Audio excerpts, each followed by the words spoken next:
Bram! Boat horn. Attention booster clubs. Booster club members, if you're tired of fundraisers that steal your nights and weekends just to raise a little, this is for you. We help booster clubs for any sport. Create a weekly Coaches Show podcast.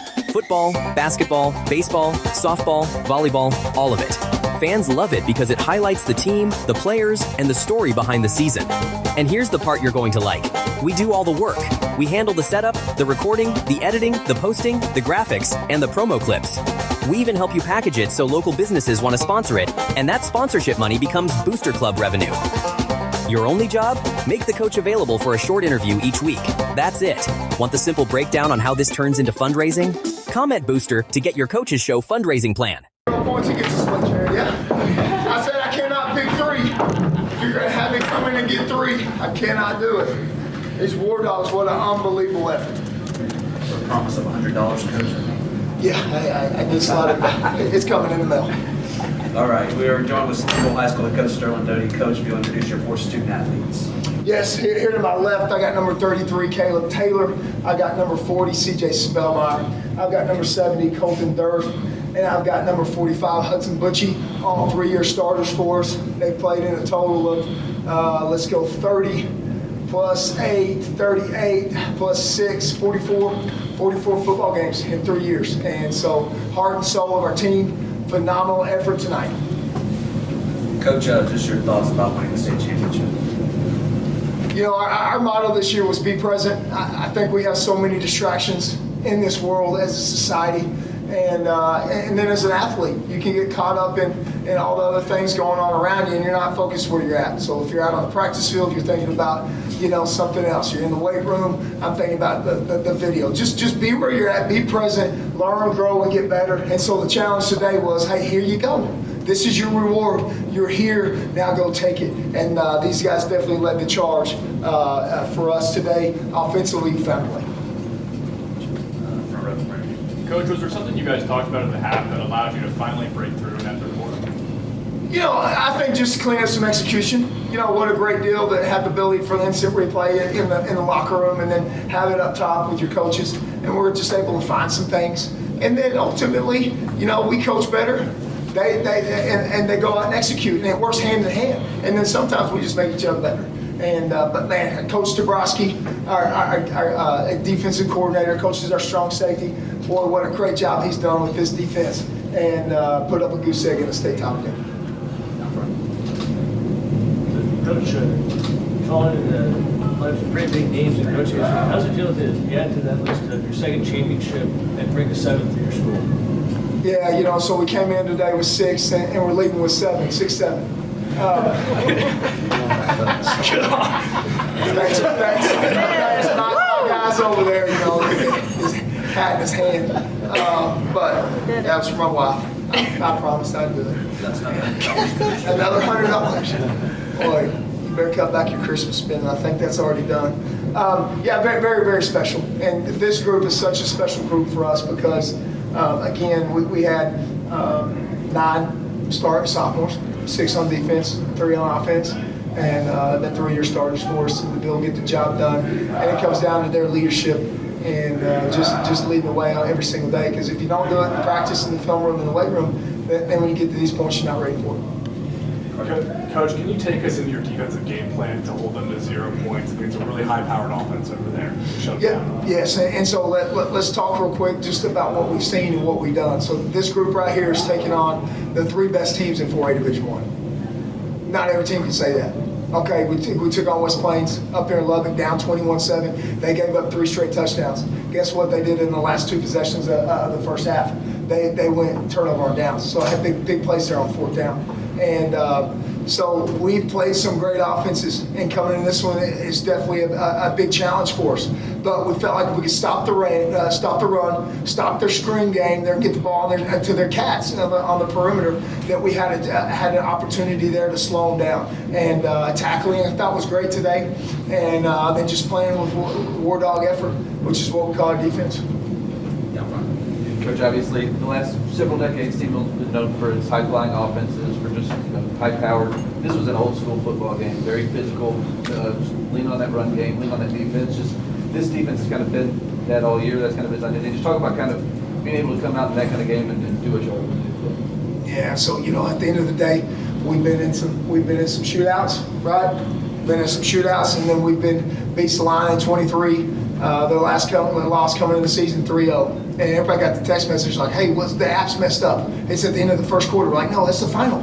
It was literally 7-3. I said 0-3, but 7-3 at the end of the night. So just find a way to win, and you get these big moments. Again, you're playing great people. So when you're playing great people, sometimes it's punch for punch, tooth for tooth. And offensively, again, we're able to lean on the run game, and we've said it all year long. It opens up everything else in our offense when we have the ability to rush and get downhill and be tough runners. And Siler did a great job. For the players, I think this was the lowest scoring state title game since 1991. What does it mean to be a part of that and have a big hand in that? Go ahead, H. It feels great. I mean, anytime you can get a shutout in a state game, it's pretty special. So it's a good feeling. So. Go ahead. Shutout, state game, Taylor. Come on, Michael. Yeah, of course it's great, but we just came out with the mentality that we just weren't gonna let them score no matter what. Offense was struggling, we just weren't gonna give up those points, so didn't put any pressure on them. Yeah, I definitely think that's the standard for us. Whether it's a state game or whether it's regular season, district, first round of playoffs, that's our standard. Is that we're going to go out there and we're going to try to put a goose egg on them. Yeah, that was really fun. I like that. For the players, for you guys, when you beat La Vega early in the year, did you kind of think that, we can make a run here and do some damage in the playoffs and get to Jerry's World? I think we knew from the jump, from spring ball to summer conditioning and training 2 days, and then throughout the whole season, I knew we had a special team for sure. So I think from the jump, I knew that this was our year. This was destiny. Go win state title. Yeah, and you're right. I mean, seeing is believing. And so the ability to go out there and play a good Midlothian Heritage team week 1, we didn't know exactly how good they were, but found out they were a good team. Got beaten 3rd round Port Neches. You come back, Waco La Vega again, 4th round team. West Orange is out there playing for a reason. And then obviously, a huge moment for us, and what a great night just for our community and the people that traveled out to Longview when we took on Ruston, the #1 team in Louisiana, came away 28-12, victorious that night. We kind of knew that we had some great things coming in, but in these guys' eyes, I mean, we're prepared to go out there and win the day every day.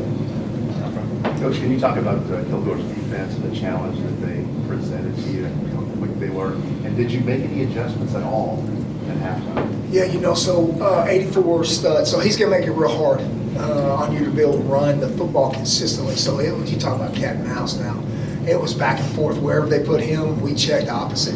And then new look. Coach Fulker's a great defensive coach, and we saw their secondary play really press man for the first time consistently all season. Saw it in some spots, but they're going to play 2-man, kind of take away your underneath stuff, and really force you to have to throw the ball deep and be able to lean on the run against what looks like a louder box, but then those safeties are coming to fit so fast. And so I think that we just plugged away, had to use Trot's legs, which we really hadn't done all season until the last 3 weeks. Because again, in these moments, you can play some great defenses, and then you can start seeing some of that tight man coverage. Coach, had the one drive where it had some pass interference penalties, got pretty close, but you guys still managed to stop them. Can you talk about your team's mental toughness through the whole game? Yeah, that's right. I mean, just get to the next play. Get to the next play. Again, you go back to West Plains down there, 3 or 4 minutes to go in the half. Offense, we scored 10 points to get it to 21-17, and we scored 34 unanswered. And then let's not forget about Salina last week. Man, what just a heavyweight fight that was. And came down right to the very end. They're driving, defense, shoe stop. They're on 3rd. They're able to get it to 4th and 1. They chose to kick the field goals wide left, and then we didn't bat an eye with 1 timeout in under a minute to go play, set up the game-winning field goal. How many field goal attempts did they have tonight? I think just one. Just one. It was no good. And a total of 3 turnovers that the defense forced right there in the first half. And so offensively, we gave up the 1, but anytime you win the turnover margin in a 10-point victory, it's huge. Coach, tough first half offensively, but then you come out of the locker room and just immediately go right down the field and score a touchdown. How do you script that first drive in the second half? We saw something. We ran a run play that we didn't execute well, but we knew if we did, we had it. And so we ran that a couple times and really got that safety involved, and then had the ability to go over the top against the man coverage. And of course, Aiden Jergens made an unbelievable play, which they called PI on, which they rightfully should have. But he ended up going ahead and saying, hey, let's get a reservation for 6. Colton, this one's for you, and any other players can jump in, but what does it mean to be a war dog when you describe your defense, and where does that come from? Yeah, what it means to be a war dog is honestly grit, just going out there and being gritty, and being able to get to the next play, and just that we're going to come out and we're going to hit you in the face, That's a war dog. That's more war dog mentality. We're going to be meaner than you. We're going to be more violent than you are, and that's just how we're going to play the game. Colton, you were facing a lot of double teams, but like Coach talked about, the 3 turnovers. What was the defensive line able to do to help the linebackers and secondary make plays on balls like that? Oh, well, anytime we can take a double team, that helps out our linebackers. I'm pretty sure. Just hey, if I can take on 2 people to help them run free their ball, that's good. And then you're talking about opening up lanes also for your defensive end, whoever's hanging out there with Coach. So then CJ comes in, and what a big turnover on downs. What was it? Turnover on downs. They had the one there in midfield. CJ had the big sack, right? Mm-hmm. And so you get one-on-one matchups with their tackles, and guys can take advantage of it. But anybody else want to talk about what it means being a war dog? So in '98, we had a great offense, right? Set the national record for yards, 8,664. I remember that because I was on that team. I was up on the offensive side. Defense needed a mentality. They felt like they're getting overlooked. All the media was promoting offense, Kellen Booker and Sort, and they came up with the cry habit, like let's slip the dogs of war. And championships are defined by your defense. You win championships by having a great defense, and that was on display today. Final question. For the players, what does it mean to end your career at Stephenville as state champions? It's a blessing for sure. It's a great feeling. We worked hard whole high school career, and even before that, honestly, we've been playing together for a long time. And to end it with a state championship is truly a blessing. Yeah, everyone's been saying that this is going to be the group for a long time, and definitely it's been a long time coming. It's been 4 years playing on this team, and it was just felt like it was destiny. That it had to happen. Just going out with a bang. Yeah, we could feel this one coming for a while. We're this tightest team I've seen anywhere watching football. You got your brothers back the whole way.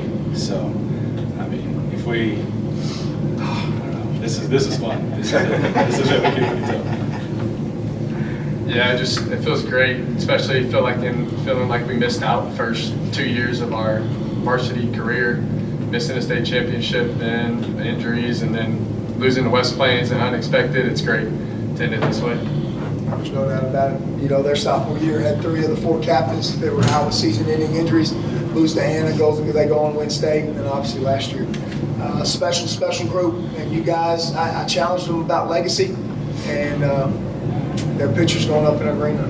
That's a legacy. Thank you guys. Congratulations. Thank you. Let's go! Lone Star Gridiron is looking for interns. Over the years, we have helped dozens of students get jobs in sports media. If you want to shortcut your path to a career in sports media, click on the internship link on LoneStarGridiron.com.